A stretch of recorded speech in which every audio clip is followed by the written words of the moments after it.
Jezabel é uma figura notória na Bíblia, conhecida principalmente por seu papel como rainha de Israel durante o reinado de seu marido, o rei Acabe. Seu nome tem sido frequentemente associado à tirania e à promoção da idolatria, especialmente à adoração ao deus cananeu Baal.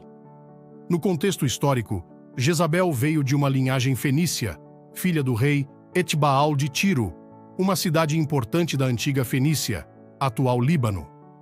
Seu casamento com Acabe, rei do Reino do Norte de Israel, foi um arranjo político que visava fortalecer alianças entre os dois reinos, embora suas motivações pessoais e religiosas tenham tido um impacto profundo.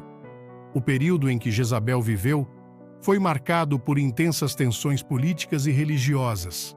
Israel, dividido após a morte do rei Salomão, enfrentava constantes ameaças externas e conflitos internos entre aqueles que defendiam a adoração a Yahvé, o Deus de Israel, e os que foram influenciados pelos cultos pagãos dos povos vizinhos. Jezabel desempenhou um papel crucial na promoção da adoração a Baal, um deus cananeu associado à fertilidade e à prosperidade material, desafiando assim a exclusividade da adoração a Yahvé entre o povo de Israel. Este movimento foi profundamente perturbador para muitos profetas e líderes religiosos em Israel, que viam isso como uma traição à aliança divina. Além disso, Jezabel foi uma figura central em conflitos políticos, muitas vezes agindo com firmeza para consolidar o poder real e eliminar oposições, como visto no episódio trágico envolvendo Nabote e sua vinha.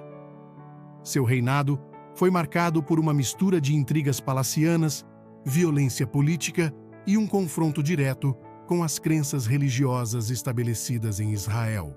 Jezabel tornou-se rainha de Israel através de um casamento estratégico com o rei Acabe, que reinava sobre o Reino do Norte, conhecido como Israel, por volta do século IX a.C.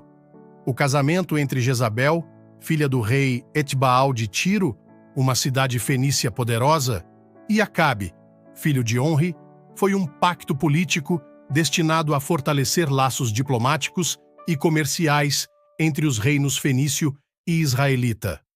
A união entre Jezabel e Acabe não era meramente uma aliança matrimonial, mas também uma fusão de interesses políticos e religiosos. Jezabel trouxe consigo uma forte influência da cultura fenícia e da religião baalista, que adorava o deus Baal, associado à fertilidade e à prosperidade material. Esta adoração rivalizava com a fé exclusiva em Yahvé, o Deus de Israel. Jezabel não apenas introduziu práticas religiosas estrangeiras em Israel, mas também desempenhou um papel ativo na promoção do culto a Baal entre o povo israelita, o que gerou uma intensa oposição por parte dos profetas e líderes religiosos comprometidos com a adoração a Yahvé. Seu casamento com Acabe, portanto, não só fortaleceu os laços políticos com Tiro, mas também trouxe consigo uma significativa mudança religiosa e cultural que marcaria profundamente a história de Israel. O conflito entre Jezabel e os profetas de Yahvé, especialmente o profeta Elias, é um dos episódios mais intensos e emblemáticos da narrativa bíblica. Elias surgiu como um defensor ardente da fé em Yahvé durante o reinado de Acabe e Jezabel em Israel, um período marcado pela crescente influência da adoração a Baal promovida pela rainha fenícia. O confronto entre Jezabel e Elias foi desencadeado pela firme oposição do profeta à introdução do culto a Baal em Israel. Elias confrontou publicamente Acabe e os profetas de Baal em uma disputa no Monte Carmelo, desafiando-os a invocar seus deuses para demonstrar poder. Yahvé manifestou seu poder de maneira espetacular, respondendo com fogo do céu, que consumiu o sacrifício preparado por Elias, enquanto os deuses de Baal permaneceram silentes. Este evento ampliou a rivalidade entre Elias e Jezabel. Furiosa com a humilhação de seus profetas, Jezabel jurou vingança contra Elias, ameaçando-o de morte. Elias, por sua vez, fugiu para o deserto, temendo pela sua vida, mas foi sustentado por intervenções divinas até que, eventualmente, retornou para continuar seu ministério profético. Além do confronto no Monte Carmelo, Jezabel é associada a uma perseguição generalizada aos profetas de Yahvé, muitos dos quais foram perseguidos e mortos por suas convicções religiosas durante seu reinado. Este período de perseguição religiosa exacerbou as divisões dentro de Israel entre os adoradores de Baal e os fiéis seguidores de Yahvé, refletindo os desafios políticos e espirituais enfrentados pelo reino sob o governo de Acabe e Jezabel. O episódio da morte de Nabote é um dos eventos mais sombrios e controversos associados a Jezabel na Bíblia. Nabote era um homem de Jezreel que possuía uma vinha ao lado do palácio de Acabe, rei de Israel. Acabe expressou o desejo de adquirir a vinha de Nabote para transformá-la em um jardim de ervas, oferecendo-lhe uma compensação justa. No entanto, Nabote recusou-se a vender sua herança familiar, respeitando a lei que proibia a alienação permanente de propriedades hereditárias. Incapaz de obter a vinha por meios legais, Acabe ficou profundamente perturbado e deprimido com a recusa de Nabote. Foi então que Jezabel interveio de maneira decisiva, sugerindo uma solução astuta e cruel. Ela elaborou um plano para falsificar acusações de blasfêmia contra Nabote, incitando falsas testemunhas para que o acusassem de amaldiçoar a Deus e o rei. Essas acusações eram puníveis com a morte segundo a lei de Moisés. Com base nessas acusações fabricadas, Nabote foi condenado à morte por apedrejamento, sendo executado fora das muralhas de Jezreel. Jezabel, então, informou a Acabe sobre a conclusão bem-sucedida de seu plano, permitindo assim que o rei tomasse posse da vinha de Nabote. As profecias de condenação contra Jezabel e sua família são um tema recorrente na narrativa bíblica, refletindo as consequências espirituais e morais de suas ações durante seu reinado como rainha de Israel ao lado de Acabe.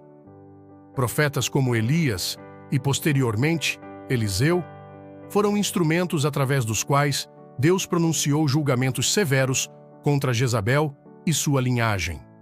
Elias, após o confronto no Monte Carmelo e a morte de Nabote, proferiu uma profecia terrível contra Jezabel, anunciando que os cães lamberiam seu sangue nos muros de Jezreel. Esta profecia foi cumprida quando Jezabel foi morta de forma violenta e seu corpo foi despedaçado e devorado pelos cães, conforme narrado nos livros de Reis. Além disso, outra profecia proferida contra a casa de Acabe e Jezabel predisse que nenhum homem da linhagem de Acabe sobreviveria e que sua descendência seria exterminada de forma implacável. Isso se cumpriu ao longo dos anos, com vários reis subsequentes sendo assassinados e a dinastia de Acabe sendo eliminada conforme os decretos divinos. O legado de Jezabel na tradição bíblica é profundamente controverso e carregado de significado simbólico. Como rainha de Israel, ao lado de Acabe, Jezabel é lembrada principalmente por sua promoção da adoração a Baal e pela perseguição aos profetas de Yahvé. Seu reinado foi marcado por intriga política, corrupção espiritual e uma série de eventos trágicos que culminaram em condenações proféticas e juízos divinos. Na Bíblia, Jezabel é retratada como uma figura de poder feminino mal utilizado, cujas ações provocaram ira divina sobre ela e sua família.